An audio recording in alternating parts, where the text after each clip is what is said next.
We're currently living through one of the biggest epidemics that's not so commonly talked about, and that is loneliness, specifically when it comes to men.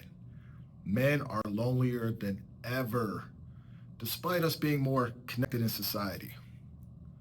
So today I'm going to talk about this and how I overcame that feeling of loneliness and how I became the man that I am today.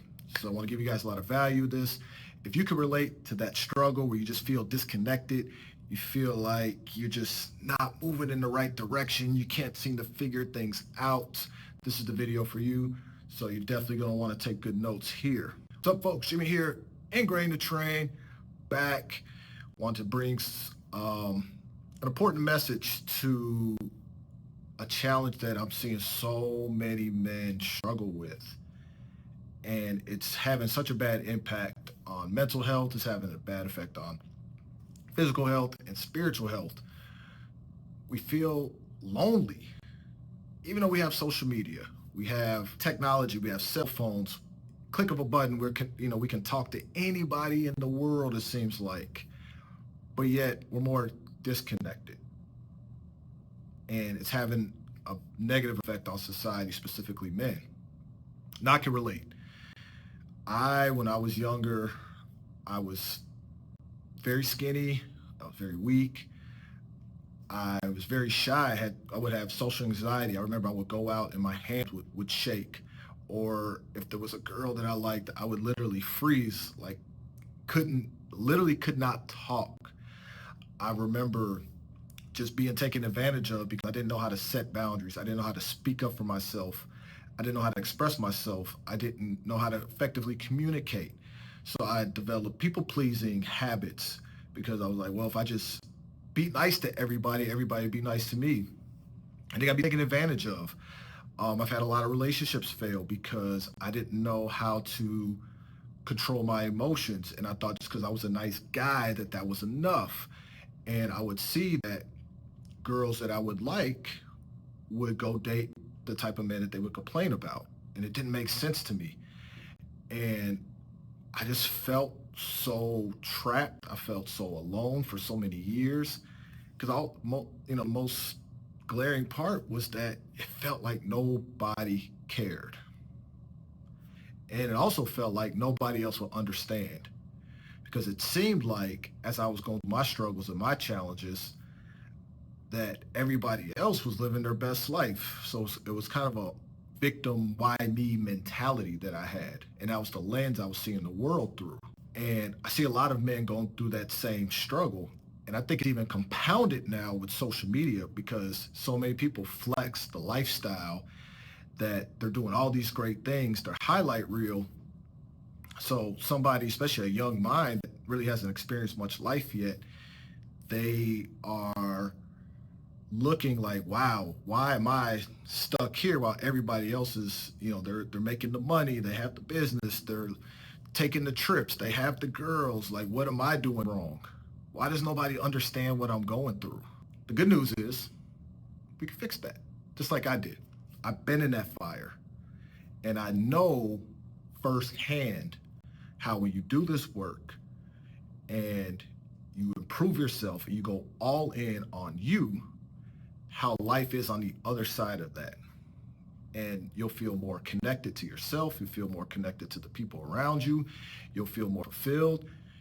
Everything about you will change, right? But you have to be willing to do the work.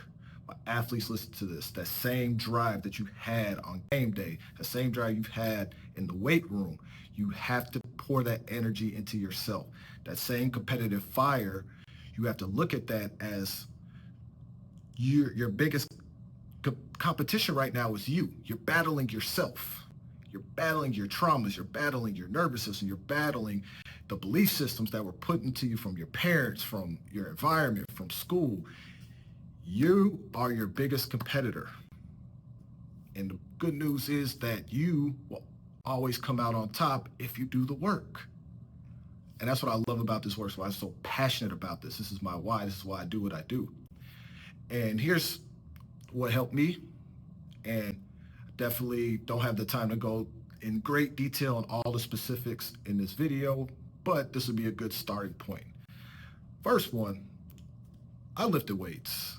That's why I got into weightlifting when I was 16 years old. I thought me getting muscles would help me get a girlfriend. I felt if I just was jacked and had the body like LL Cool J, who was one of the guys girls loved at the time back when I was in high school, that would help.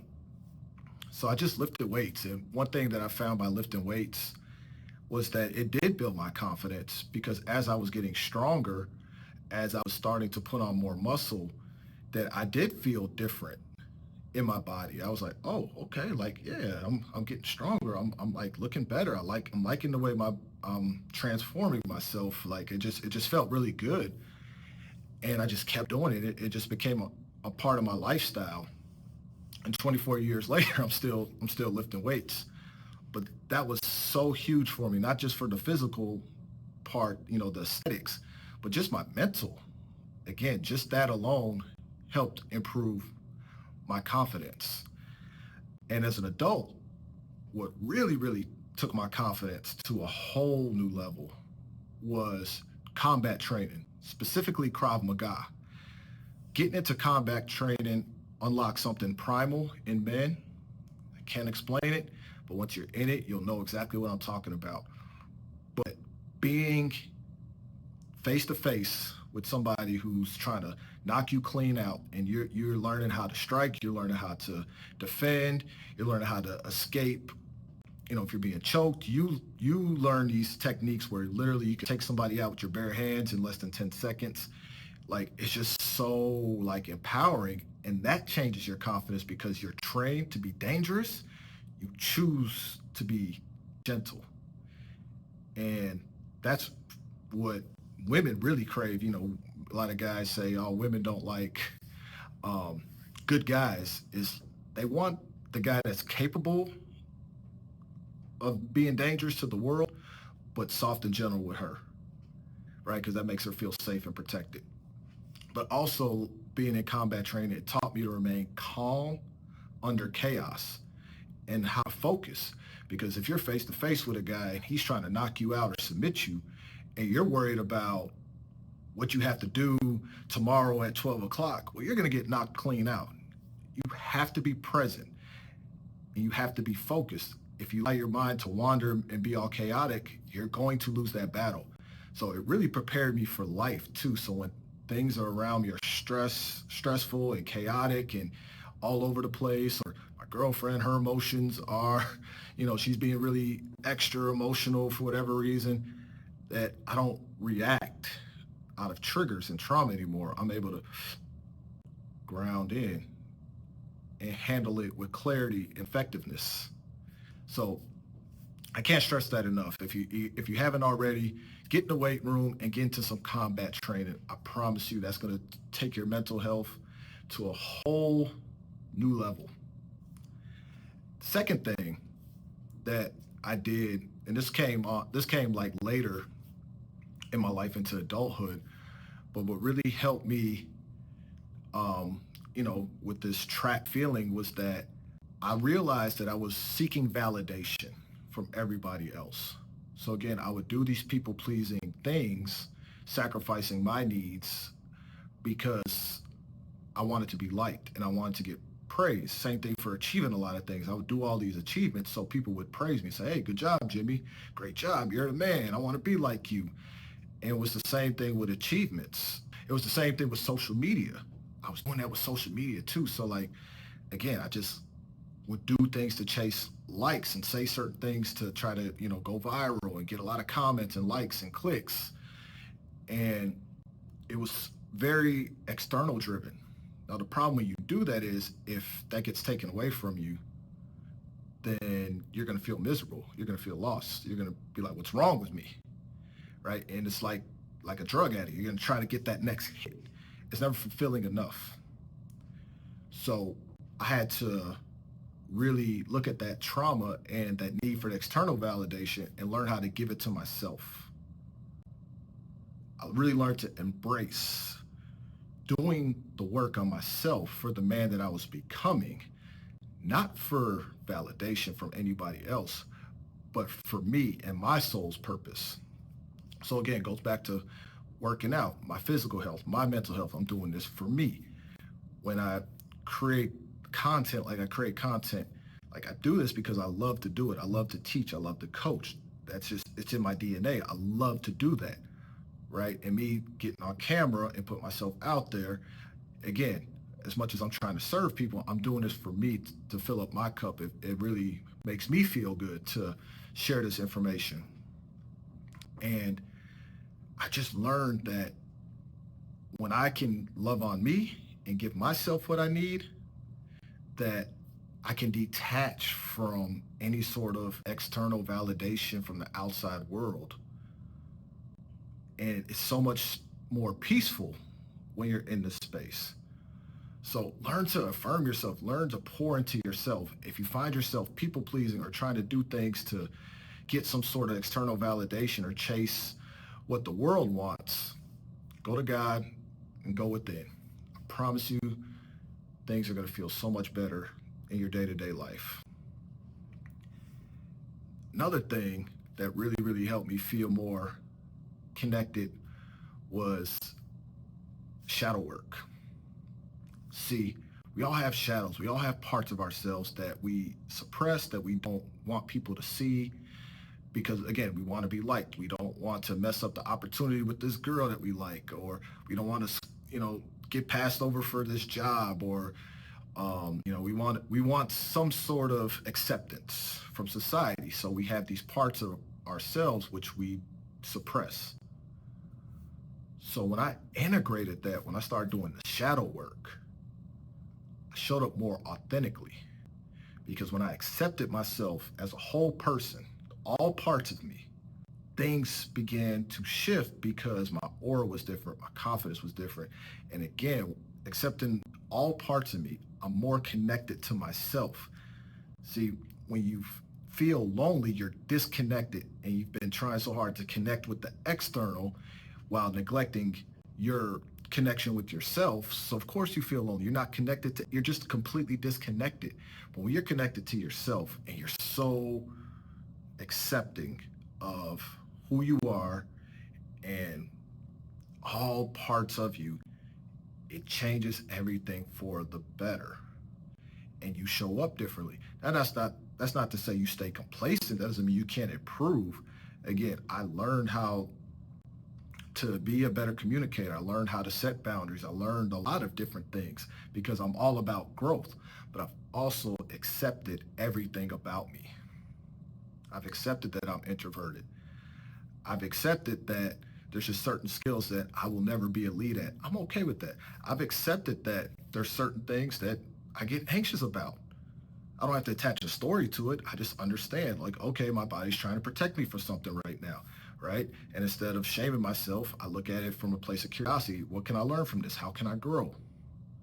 Right? So that's so important. If you've never done shadow work before, something you want to look into, okay?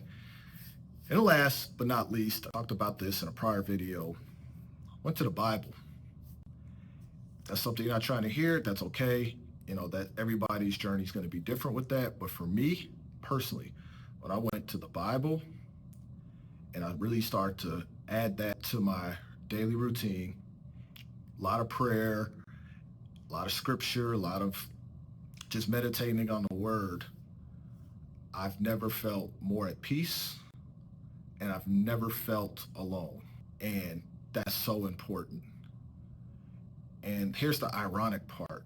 Like, the more connected you are to the word, the more connected you are to yourself, the more connections you wind up making in the external world. It's one of those interesting things. It's like the more you chase something, the more you push it away. But when you just go within and you don't need those external things, you can just go within yourself and you're enjoying the process and the person you're becoming as you do this work. As a byproduct, you get all those things that you were chasing. You attract those things to you. You attract the opportunities. You attract the network. You attract the girlfriend. You're going to attract all these things. It's going to feel like it falls in your lap sometimes. You're going to be blessed. But you have to connect with yourself first. So those are big things for me. And just by doing all that, I really shifted and transformed. I turned a lot of my weaknesses into strengths. I've become a leader instead of a follower. A lot of the things that I'm doing right now is a direct result of me doing the things that I just told you to do in this video. Now there's a few more things, but I don't want to overwhelm you. But if you want to take it deeper, I created a school community, free. Just click the link in the caption, where we will have actual protocols where we do go deeper in it, where there will be live Q&As where you can ask questions about your specific challenge, and I will do whatever I can to help you move in the right direction. I've done it with so many men over the years. I've done it with myself. So I know for a fact that I can help you.